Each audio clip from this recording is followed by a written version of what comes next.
Bismillahirrahmanirrahim. Assalamualaikum warahmatullahi wabarakatuh. Syukur alhamdulillah kita bisa berjumpa lagi di channel ini. Sholawat dan salam selalu dan tetap tercurahkan kepada junjungan kita Nabi besar Muhammad sallallahu alaihi wasallam. Allahumma sholli ala sayyidina Muhammad wa ala ali sayyidina Muhammad. Harapan dan doa saya semoga saudaraku semuanya selalu diberikan kesehatan, dilapangkan rezekinya, diampuni dosa-dosanya, dan dipanjangkan umurnya. Amin ya rabbal alamin. Sahabat beriman yang dirahmati Allah, subuh adalah waktu yang amat istimewa. Waktu di mana terjadi pergantian dari malam ke pagi, dari gelap menuju terang. Subuh sering diungkapkan secara khusus dalam beberapa ayat Al-Quran. Dan demi subuh apabila fajarnya mulai menyingsing. Quran Surah At-Takwir ayat 18. Katakanlah, aku berlindung kepada Tuhan yang menguasai subuh.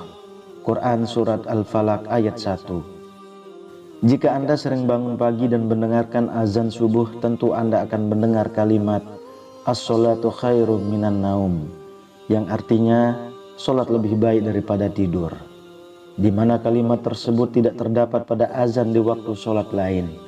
Dalam kalimat tersebut, Allah memberikan isyarat kasih sayang pada hambanya, di mana pada waktu tersebut diperintahkan untuk menjalankan sholat subuh. Waktu subuh sendiri memiliki banyak kejadian besar dan keistimewaan. Yang pertama adalah disaksikan oleh para malaikat. Subuh begitu istimewa bagi umat Islam, hingga Allah Subhanahu wa ta'ala menurunkan perintah sholat subuh sebagaimana firman-Nya dalam Quran Surah Al-Isra ayat 78. Dirikanlah sholat sesudah matahari tergelincir sampai gelap malam, dan dirikanlah pula sholat subuh. Sesungguhnya sholat subuh itu disaksikan malaikat.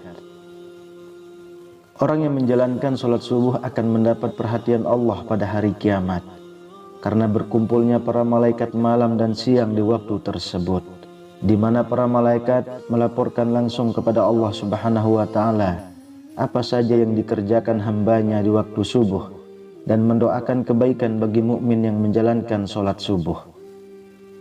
Yang kedua, salah satu penyebab masuk surga.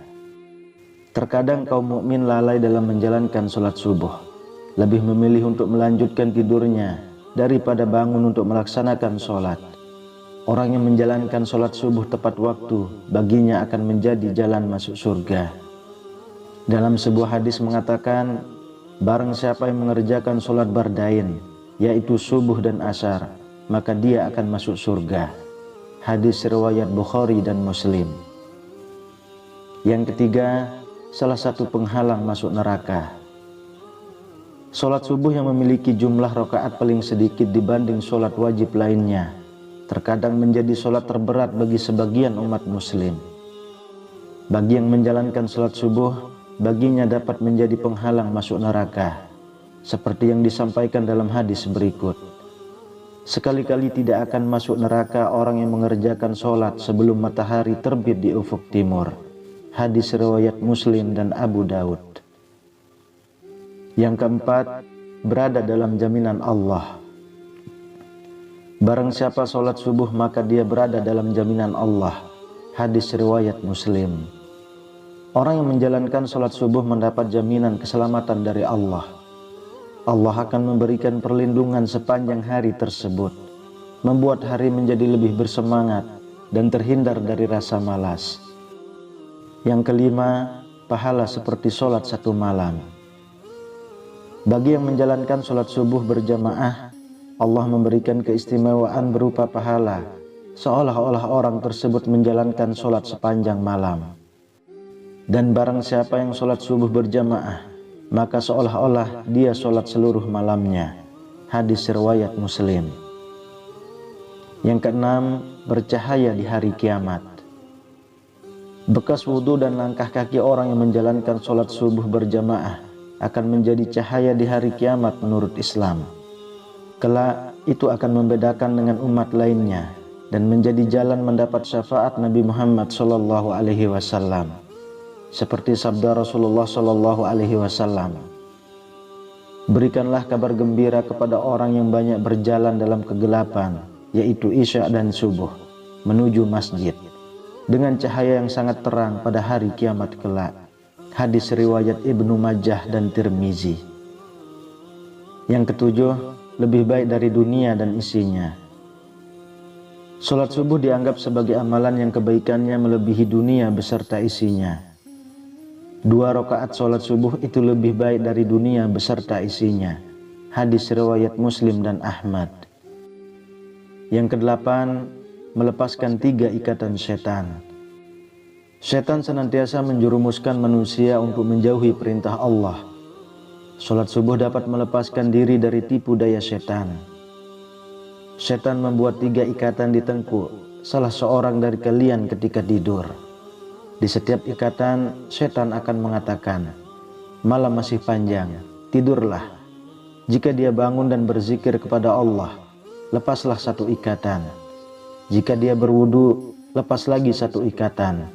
Jika dia kemudian mengerjakan sholat, lepaslah ikatan yang terakhir. Yang kesembilan, terhindar dari kencing setan. Setan senantiasa punya cara untuk menyesatkan manusia. Mereka tidak pernah lelah menggoda manusia dari segala penjuru. Mereka melakukan tindakan agar manusia menghindari perbuatan-perbuatan yang baik. Dalam sebuah hadis riwayat Al-Bukhari dan Muslim, Ibnu Mas'ud radhiyallahu anhu mengatakan bahwa salah satu tindakan setan yang menyesatkan ialah mengencingi manusia. Orang-orang yang bangun kesiangan hingga lalai dalam menjalankan sholat subuh. Disebutkan kepada Nabi Muhammad Sallallahu Alaihi Wasallam, ada seorang laki-laki yang tidur semalaman hingga waktu pagi dan kehilangan waktu subuh. Maka Rasulullah Sallallahu Alaihi Wasallam bersabda, laki-laki itu telah dikencingi setan pada telinganya. Agar terhindar dari hal tersebut, manusia sudah selayaknya bangun di awal waktu subuh dan menjalankan sholat subuh tepat waktu. Yang ke-10, waktu terkabulnya doa. Pada waktu subuh, malaikat siang dan malam berkumpul. Barang siapa yang menjalankan sholat subuh dan memohon doa, akan didoakan oleh seluruh malaikat dan disampaikan langsung kepada Allah Subhanahu wa Ta'ala. Manfaat doa dalam Islam pada kondisi seperti ini memang mustajab. Pada waktu itu adalah tersebarnya rahmat, banyak permintaan yang diberi dan dikabulkan, dan juga nikmat semakin sempurna kala itu. Hadis riwayat Muslim.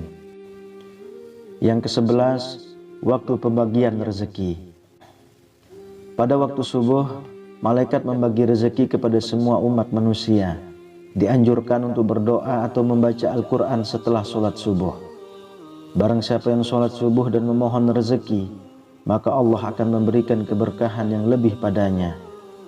Rasulullah Shallallahu Alaihi Wasallam bersabda, seusai sholat subuh, janganlah kamu tidur sehingga melalaikan kamu untuk mencari rezeki.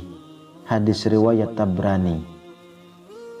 Doa pembuka rezeki dari segala penjuru memang sangat tepat jika Anda panjatkan di waktu datangnya sholat subuh, karena waktu tersebut merupakan awal dari aktivitas. Yang ke-12, waktu yang baik untuk berzikir. Zikir adalah tanda seorang mukmin mengingat dan memuji Allah.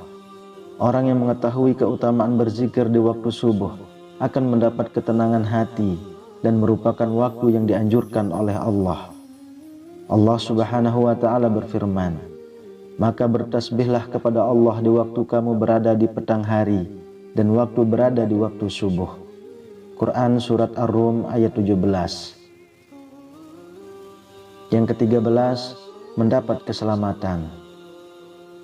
Rasulullah Shallallahu Alaihi Wasallam pernah bersabda, sesungguhnya Allah jika menurunkan bala dari langit kepada penduduk bumi, maka Allah akan menghindarkannya dari pemakmur masjid.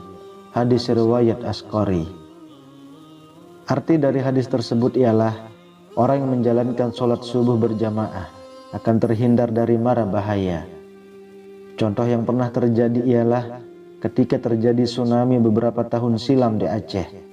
jamaah yang sedang sholat subuh di masjid itu terhindar. Padahal jika kita memakai logika, pada saat itu daerah sekitar seutuhnya tersapu oleh tsunami. Yang ke-14, diampuni dosa-dosanya. Allah menjanjikan pengampunan bagi orang-orang yang senantiasa menjalankan sholat subuh dan memohon ampunan atas dosa-dosa pada waktu tersebut. Setelah sholat subuh, dianjurkan untuk membaca kalimat Subhanallah wa bihamdihi subhanallahil azim sebanyak 100 kali. Rasulullah Shallallahu Alaihi Wasallam bersabda, barang siapa mengucapkan Subhanallah wa bihamdihi subhanallahil azim 100 kali dalam sehari, ia akan diampuni segala dosa-dosanya, sekalipun dosanya itu sebanyak buih di lautan. Hadis riwayat Muslim dan Tirmizi. Yang ke-15, terhindar dari munafik. Dalam hadis riwayat Imam Malik mengatakan, batas antara kita dengan orang-orang munafik adalah yang menghadiri sholat isya dan sholat subuh. Hal itu dikarenakan orang munafik tidak akan sanggup untuk menghadiri kedua sholat tersebut. Hadis riwayat Imam Malik. Hadis tersebut menjelaskan bagi yang menjalankan sholat subuh dapat terhindar dari ciri orang munafik. Yang ke-16, dapat melihat Allah. Manusia dapat melihat Allah saat berada di surga nanti. Allah Zat yang Maha Agung akan menampakkan dirinya di hadapan hamba-hambanya yang dikehendaki, termasuk di hadapan hamba-hambanya yang selalu menjaga sholat subuhnya. Rasulullah Shallallahu Alaihi Wasallam bersabda, kami sedang duduk bersama Rasulullah Shallallahu Alaihi Wasallam. Ketika melihat bulan purnama, beliau berkata, sungguh kalian akan melihat Rabb kalian sebagaimana kalian melihat bulan yang tidak terhalang dalam melihatnya. Apabila kalian mampu, janganlah kalian menyerah dalam melakukan sholat sebelum terbit matahari dan sholat sebelum terbenam matahari, maka lakukanlah. Hadis riwayat Bukhari dan Muslim. Kemudian yang ke-17, mendapat pahala seperti pahala haji dan umrah. Bagi orang yang menjalankan sholat subuh berjamaah, dilanjutkan dengan berzikir hingga matahari terbit dan ditutup sholat 2 rakaat, akan mendapatkan pahala senilai dengan pahala haji dan umrah. Hal ini sebagaimana sabda Rasulullah Shallallahu Alaihi Wasallam, siapa yang sholat subuh dengan berjamaah lalu duduk berzikir kepada Allah sehingga matahari terbit, kemudian sholat 2 rakaat, maka ia mendapatkan pahala haji dan umrah sempurna. Hadis riwayat At-Tirmizi. Sahabat beriman yang dirahmati Allah, mari kita biasakan bangun pagi dan menjalankan sholat subuh tepat waktu. Selain menjalankan kewajiban sebagai umat muslim, sholat subuh juga memberi hikmah berupa melatih kedisiplinan diri dan mencegah rasa malas. Wallahu a'lam bishawab. Demikian yang bisa saya bagikan, semoga bermanfaat untuk kita semua. Amin ya rabbal alamin. Assalamualaikum warahmatullahi wabarakatuh.